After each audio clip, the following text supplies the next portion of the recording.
जय हिंद दोस्तों, मेरा नाम है रंजन और स्वागत है आप सभी का आपका अपने यूट्यूब चैनल मैथ्स वाला पे। दोस्तों आपके लिए फिर लेकर आए हैं आज एक्सरसाइज 2.1 का जो बचे हुए क्वेश्चन हैं उसको कंप्लीट करने, ठीक है। क्योंकि बहुत सारे क्वेश्चंस हम लोग डिस्कस कर चुके हैं, उसके बेसिक्स इंट्रोडक्शंस के बारे में जान चुके हैं, बहुपद जो हम लोग स्टडी कर रहे हैं क्लास 10th की उसके बारे में आज हम लोग पढ़ रहे हैं। तो जो बचे हुए क्वेश्चन है नेक्स्ट उसके ऊपर डिस्कस करते हैं और सारे क्वेश्चंस को हम लोग क्या करते हैं, सोल्व करते हैं अभी, ठीक है मेरे दोस्त। तो वीडियो में इन तक जरूर बने रहिएगा और सारे क्वेश्चंस का कंप्लीट तैयारी कर लीजिएगा मेरे दोस्त। हम लोग बढ़ते हैं, जो क्वेश्चंस बचे हुए थे मेरे दोस्त, हम लोग क्या निकाल रहे थे, द्विघात बहुपद निकालना था जिसका योग्य और गुणनफल दिया हुआ था, है ना मेरे दोस्त। तो इसी चीज पे हम लोग डिस्कस कर रहे थे। तो एक वैल्यू आपको पता है, 3 का 5 नंबर क्वेश्चन से स्टार्ट करें हम लोग। अल्फा प्लस बीटा आपको पता है, ठीक है मेरे दोस्त। अल्फा प्लस बीटा आपको पता है क्या होता है, दिया हुआ था -1/4 और अल्फा इंटू बीटा दिया हुआ था 1/4, ठीक है। ये आपको दिया हुआ है, इसको करना है सॉल्यूशन। आंसर आप यहाँ पे लिख देते हैं सिंपल। जब द्विघात बहुपद ज्ञात करना है तो इसका फॉर्मूला क्या होता है मेरे दोस्त, आंसर में आप लिखोगे x² k into x² minus alpha plus beta into x और प्लस अल्फा इंटू बीटा, है ना मेरे दोस्त। तो हम लोग इसी चीज पे डिस्कस कर रहे थे। द्विघात बहुपद का फॉर्मूला तब यूज करते हैं जब आपको अल्फा प्लस बीटा और अल्फा माइनस बीटा दिया हुआ है ना। तो इस चीज को ध्यान में रखिएगा। और के तो कांस्टेंट टर्म होते हैं मेरे दोस्त। द्विघात बहुपद में जब भी किसी चीज का वैल्यू निकालते हैं तो जीरो होता है। बहुपद के शून्य क्या होते हैं, जीरो। इक्वल टू जीरो करते हैं, केस उधर जाके डिवाइड में जीरो हो जाते हैं, सिंपल सी बात है। तो जो रिजल्ट यहाँ पे निकल के आएगा आपका यहाँ पे के x² माइनस 1/4, देखो यहाँ मेरे दोस्त -1/4 पहले से और -1 पहले से, तो डायरेक्टली आप लिख सकते हो 1/4x प्लस 1/4, ठीक है। ये आपका यहाँ पे रिजल्ट हो सकता है, लेकिन आप जब आंसर मैच करोगे तो डिफरेंट रिजल्ट होंगे। तो यहाँ पे करना क्या है, एलसीएम ले लेना है, ठीक है। x² 4 से एलसीएम लेंगे तो 4x² plus x plus 1 upon क्या आएगा मेरे दोस्त, 4, ठीक है। ये आपका रिजल्ट आएगा। इक्वल टू करके जीरो से इक्वल टू करते हैं तो डायरेक्टली हम लोग का रिजल्ट क्या बनता है, 4x² प्लस x प्लस 1, ठीक है मेरे दोस्त। तो उम्मीद है आपको ऐसे क्वेश्चन में बिल्कुल परेशानी नहीं होगी मेरे दोस्त। अगर प्रॉब्लम होती है कमेंट करके जरूर बताइएगा और सारे क्वेश्चंस आपके लिए हम क्लियर करने वाले हैं। इसलिए 3 का 5 नंबर कॉन्सेप्ट क्लियर हो गया आपका। 3 का 6 नंबर का जो कॉन्सेप्ट है सेम प्रोसेस से आपको पूरा, मुझे उम्मीद है कि आप बना सकते हो। जैसे इसमें आप अगर आंसर इसका लिखना चाहोगे डायरेक्टली हम यहाँ पे लिख सकते हैं k into x² alpha plus beta का वैल्यू जो गया मेरे दोस्त 4 हो गया तो -4x और प्लस अल्फा इंटू बीटा का वैल्यू क्या हो गया 1। k कांस्टेंट है, उधर जाएगा क्या हो जाएगा result, x² minus 4x plus 1, है ना मेरे दोस्त। तो आप लोग को इससे रिलेटेड जब भी क्वेश्चंस मिले एग्जाम में आराम से बना सकते हो, कोई परेशान होने का जरूरत नहीं है, ठीक है मेरे दोस्त। तो थर्ड का जो जितने क्वेश्चंस थे उसके ऊपर आज हम लोग डिस्कस कर लिए। अब हम लोग बढ़ते हैं next type questions, question number 4 पे, ठीक है।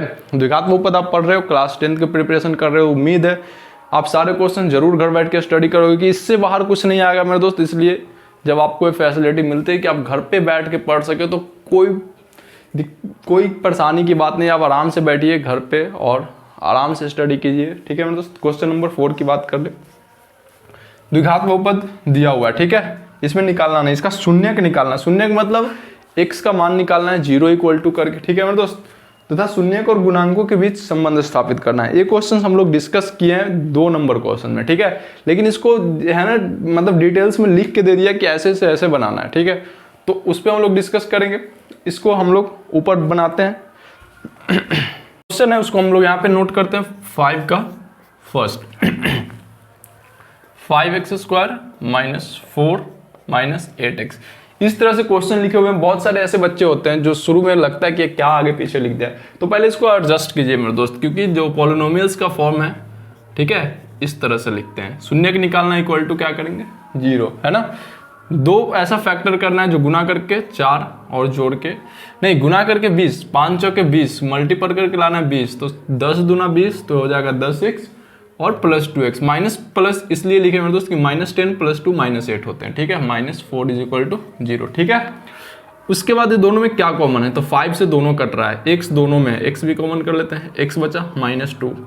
ये दोनों में क्या पॉसिबल कॉमन है, तो 2 ही दिख रहा है, देख लो आप अच्छे से 2 ही दिख रहा है। ठीक है, ऐसे क्वेश्चन फैक्टराइजेशन करते हैं तो ब्रैकेट में हमेशा सेम आता है, इस चीज़ का भी ध्यान रखना है। ठीक है, अगर आपका डिफरेंट आ रहा है तो आप गलती सॉल्व करो, इसलिए उससे पहले आप ऊपर चेक कर लें कि कहाँ गलती हो रहा है। अब यहाँ पे एक ब्रैकेट के अंदर वाला लिखते हैं और एक बाहर वाला। ठीक है, यहाँ से जब आप x का वैल्यू निकालोगे तो -2/5 आएगा, है ना, +2 है तो -2, 5 मल्टीपल में तो 5। थोड़ा सा है ना फास्ट होना जरूरी है मेरे दोस्त, क्योंकि आप जूनियर स्टूडेंट हो नहीं, आपको थोड़ा सा प्रैक्टिस जब जितना आप करोगे इस सब चीज़ का नॉलेज ज़्यादा बढ़ जाएगा, आपको कैसे रिजल्ट लिखते हो। तो यहाँ पे आ गया 2, तो जो रिजल्ट निकल के आया एक अल्फा का आया और एक बीटा का आया, है ना। अब आपको संबंध स्थापित करना है, रिलेशन बताना है, तो यहाँ पे लिख सकते हो alpha plus beta is equal to -b/a, और अल्फा का जो वैल्यू है -2/5 है और बीटा का जो वैल्यू है 2 है। ठीक है, -b का वैल्यू -8 है, तो यहाँ पे -8 से क्या हो जाएगा 8, और a का वैल्यू जो है 5 है। ठीक है मेरे दोस्त, कोई परेशानी नहीं है। एलसीएम लेंगे तो -2 + 10/5 इज इक्वल टू 8/5। -2 + 10 करते हैं तो 8 आता है, 8/5 इज इक्वल टू 8/5। ये आपका रिलेशन प्रूव हो गया मेरे दोस्त। अल्फा इंटू बीटा से भी आपको प्रूफ करके दिखा देते हैं।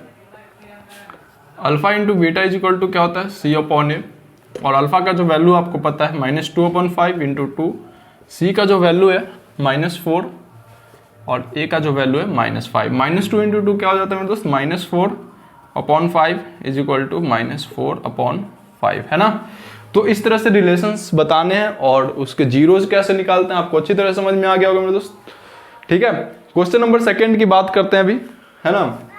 क्वेश्चन नंबर 2 में आपको शून्यक निकालना है, और क्वेश्चन नंबर 2 जो यहाँ पे लिख रहे हैं हम 4x² - 4x - 3 is equal to 0, क्योंकि जीरोज फॉर्म में x का मान निकालना है, गुना करके लाना है 12, 4x², 2 डिजिट ऐसे चूज करेंगे तो 6x + 2x - 3 is equal to 0। ठीक है, अभी दोनों में से मैक्सिमम कॉमन क्या हो सकता है, तो 2x - 3 + 1 कॉमन कर सकते हैं, बाकी कुछ पॉसिबल नहीं दिख रहा, आप खुद देख लो 0।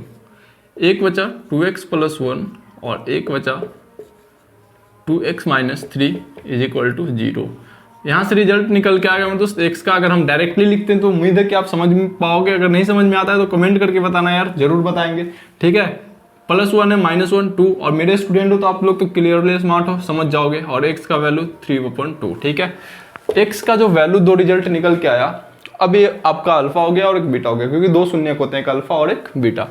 अब यहाँ से आपको प्रूफ करना है, तो alpha plus beta is equal to लिखोगे आप -b/a। ठीक है, और अल्फा का वैल्यू -1/2 + 3/2, -b यानी -+ हो जाएगा, और a का वैल्यू क्या हो जाएगा दोस्त 4। ठीक है, -1 + 3 2/2 हो जाएगा, कट काट दो यहाँ पे 1 इज इक्वल टू 1। रिलेशंस कैसे निकालते हैं शून्यक निकालने के बाद, उम्मीद है आपको अच्छी तरह समझ में आ रहा होगा मेरे दोस्त। अगर वीडियोस अच्छी लग रही हो तो चैनल को सब्सक्राइब जरूर कर देना और शेयर भी करना, ताकि दूसरे स्टूडेंट जुड़ पाए और वो भी घर बैठे स्टडी कर सके। ठीक है मेरे दोस्त, चलो बढ़ते हैं हम लोग क्वेश्चन नंबर। इससे आप अल्फा इंटू बीटा भी अगर आपको प्रूफ करना है तो आप यहाँ पे प्रूफ कर सकते हो, कोई परेशानी नहीं है। अल्फा इंटू बीटा क्या होता है c/a, और अल्फा का जो वैल्यू है यहाँ पे -1/2 इंटू 3/2, और c का जो वैल्यू है -3 है अपॉन में 4 है। ठीक है, -3/4 इज इक्वल टू -3/4। ये आपका रिलेशन परफेक्ट है। क्वेश्चन सॉल्यूशन सही है अगर आपका रिलेशन परफेक्ट आता है तो। ठीक है मेरे दोस्त, तो इस टाइप के क्वेश्चंस आपके सारे कंप्लीट हो गए, पॉलिनोमियल्स से लेकर, समझ गए मेरे दोस्त। जो बच्चे स्टडी कर रहे हैं बिहार बोर्ड से हो, कोई भी स्टेट बोर्ड से हो, कोई CBSE बोर्ड से, उनके लिए बहुत ही शानदार कॉन्सेप्ट है मेरे दोस्त, क्योंकि हम आपके लिए एकदम बेसिक से स्टार्ट किए हैं और सारे क्वेश्चंस को डिटेल्स वाइज समझा रहे हैं। तो जो जुड़े हुए हैं वो घर बैठ के स्टडी कीजिए, कहीं जाने का जरूरत नहीं है, और जो बच्चे नहीं जुड़े हैं उनको भी शेयर कीजिए, बताइए, ताकि वो भी जुड़ पाए और आराम से स्टडी कर सके।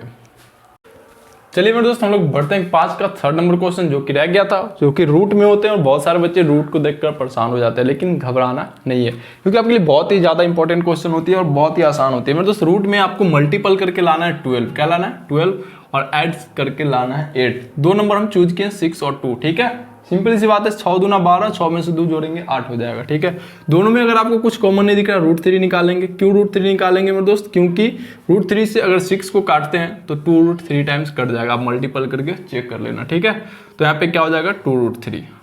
यहाँ पे माइनस है, माइनस दे दो, 2 से कॉमन करते हैं क्योंकि 2 से 4 भी कट रहा है, तो x यहाँ पे क्या बच गया -2√3। ठीक है, -2√3 इसलिए बच रहा है क्योंकि यहाँ पे माइनस माइनस क्या हो जाता है प्लस, है ना। अब यहाँ पे एक ब्रैकेट के अंदर वाले लिखो और एक बाहर वाले लिखो। ठीक है, इज इक्वल टू क्या हो गया 0। सिंपल आसान क्वेश्चन है, बिल्कुल परेशान नहीं होना है। तो मेरे दोस्त इसमें अब आपको करना क्या है, x का वैल्यू जो आया 2/√3 और एक 2√3, है ना। यहाँ पे एक शून्य अल्फा और एक बीटा, तो आपको अगर प्रूफ करना है alpha plus beta is equal to -b/a। ठीक है, इसको प्रूफ करना है तो अल्फा का वैल्यू क्या हो गया 2/√3 और बीटा का वैल्यू क्या हो गया 2√3 और -b का वैल्यू माइनस माइनस क्या हो जाएगा +8 और √3। ठीक है, आप एलसीएम ले तो √3 2 + 6, 2√3 में √3 से मल्टीपल करेंगे 6, क्या आया रिजल्ट आपका 8/3, 8/√3 is equal to 8/√3। Relation perfect है, बिल्कुल परेशान नहीं होना। नेक्स्ट इसी में आपको अगर अल्फा इंटू बीटा भी प्रूव करना है वो भी करके चेक कर लो। अल्फा इंटू बीटा क्या हो जाएगा मेरे दोस्त c/a, और अल्फा का जो वैल्यू है 2/√3 इंटू 2√3 और c का जो वैल्यू है 4√3/√3। √3 कटा, यहाँ से कटा, क्या निकल के आया रिजल्ट 4 इज इक्वल टू 4। यानी इस तरह के क्वेश्चंस को आप बिल्कुल इजीली बना सकते हो, कोई परेशान नहीं होना है। तो बहुपद के बहुत सारे क्वेश्चन हम लोग डिस्कस किए कि शून्य कैसे निकालते हैं, उसके रिलेशंस कैसे डिस्कस करते हैं। उसके बाद उससे रिलेटेड हम लोग अल्फा योग और गुणनफल दिया होता है तो उसको कैसे बनाते हैं। बस सारे क्वेश्चन आप जरूर प्रैक्टिस करते जाएगा, आपके लिए बहुत ही ज़्यादा इंपॉर्टेंट होती है। ठीक है, तो अब हम लोग बढ़ते हैं नेक्स्ट टाइप के क्वेश्चन। इसको क्या करना है आइए देखते हैं। चलिए मेरे दोस्त हम लोग बढ़ते हैं नेक्स्ट टाइप के क्वेश्चंस, पॉलिनोमियल्स, बहुपद के क्वेश्चंस, जो कि ऐसे क्वेश्चंस रहते हैं एग्जाम में, तो आप जरूर से जरूर इसको प्रैक्टिस कर लीजिएगा। मेरे दोस्त इसमें क्या करा है, अल्फा बीटा बहुपद 2x² + 3x - 6 ठीक है के शून्यक है तब निम्नलिखित का मान ज्ञात करें, है ना मेरे दोस्त। तो इसका आपको मान निकालना है तो सिंपल आपको देखो शून्यक दिया हुआ है, क्या दिया हुआ अल्फा और बीटा, तो सबसे पहले इसका मान निकालना है। ठीक है, अल्फा² + बीटा²। तो ऐसे क्वेश्चंस जब भी आपको दिए जाते हैं तो सबसे पहला काम करना है, सबसे पहला अल्फा और बीटा दिया होता है, इसके दो जो शून्यक होते हैं, एक अल्फा प्लस बीटा शून्यक का योग, ठीक है, इसको फाइंड करना है। अल्फा यहाँ पे ए का वैल्यू क्या हो गया 2। तो ऐसे क्वेश्चंस जब भी आपको दिए जाते हैं तो सबसे पहले उसके योगफल और गुणनफल निकाल लो। ठीक है, क्योंकि आप डायरेक्टली इसके फॉर्मूला तो आपको पता है नहीं, तो सबसे पहले आप अल्फा प्लस बीटा निकालो और अल्फा इंटू बीटा निकालो। यहाँ पे A2 B3 और C का जो वैल्यू दिया हुआ है -6 दिया हुआ है। अल्फा प्लस बीटा का जो वैल्यू होता है -b/a होता है और -b का वैल्यू -3/2 हो जाएगा और अल्फा इंटू बीटा का जो वैल्यू होता है c/a होता है। ठीक है, और C का जो वैल्यू दिया हुआ है इसमें -6 और A का वैल्यू 2, 2 3 जा 6 -3, है ना। अब यहाँ पे करना क्या है आपको, a² + b² का फॉर्मूला आप सबको पता होगा, अल्फा प्लस बीटा का स्क्वायर होता है -2 अल्फा इंटू बीटा। ठीक है, उसके बाद आप यहाँ पे सिंपली क्या करो, ऐसे क्वेश्चंस में वैल्यू पुट करो, अल्फा प्लस बीटा का वैल्यू जो निकालो -3/2 का स्क्वायर -2 इंटू -3। ठीक है, 3 का स्क्वायर 9 हो जाएगा, 2 का स्क्वायर 4 और +6 4 हो जाएगा, 9 + 6 24 33/4। ठीक है दोस्त, ऐसे क्वेश्चंस पूछे जाते हैं बोर्ड्स एग्जाम में, तो आपको सिंपल ध्यान रखना है, इसके जगह पे इसका फॉर्मूला याद रखना बहुत ज़्यादा इंपॉर्टेंट है। इस फॉर्मूले पे आपको अल्फा प्लस बीटा भी निकलते हैं और अल्फा इंटू बीटा भी निकलते हैं। ठीक है, ऐसे क्वेश्चन एक और हम डिस्कस कर लेते हैं, क्वेश्चन नंबर 2। ठीक है मेरे दोस्त, क्वेश्चन नंबर 2 का आंसर आप यहाँ पे जब लिखोगे तो अल्फा² + बीटा² का वैल्यू आपको पता है, अल्फा² + बीटा² क्या होता है, अल्फा प्लस बीटा का स्क्वायर -2 अल्फा इंटू बीटा और प्लस अल्फा इंटू बीटा। ठीक है, अब यहाँ पे अल्फा प्लस बीटा का स्क्वायर एक बार और लिख लो आप, माइनस घट के अल्फा इंटू बीटा बचेगा दोस्त, और अल्फा प्लस बीटा का वैल्यू आप निकालो यहाँ पे -3/2 का स्क्वायर -3। ठीक है, 9/4 और +3 हो जाएगा दोस्त, 4 9 + 4 = 12 21/4 रिजल्ट आपका सामने है मेरे दोस्त। तो ऐसे क्वेश्चंस आप इजीली सोल्व कर सकते हो। इससे रिलेटेड बहुत सारे क्वेश्चंस हम आपको करवाने वाले हैं। क्वेश्चन नंबर 5 के बहुत सारे क्वेश्चन, जितने भी इस तरह के क्वेश्चन है सब के सब हम आपको बोर्ड्स पे करवा देंगे मेरे दोस्त, इसलिए परेशान नहीं होना है। जो भी क्वेश्चंस आप स्टडी करते हो घर बैठ के जरूर 2 बार कम से कम प्रैक्टिस करो, ठीक है। मैं प्रैक्टिस बहुत ज़्यादा इंपॉर्टेंट है आपके लिए, इसलिए अभी से तैयारी शुरू कर दो और सारे क्वेश्चंस को प्रैक्टिस घर बैठे करो। मेरे दोस्तों आज का क्लास आपको कैसा लगा कमेंट करके जरूर बताइए और चैनल को लाइक सब्सक्राइब और शेयर करना नहीं भूलिए मेरे दोस्त। मिलते हैं नेक्स्ट वीडियो में। जय हिंद।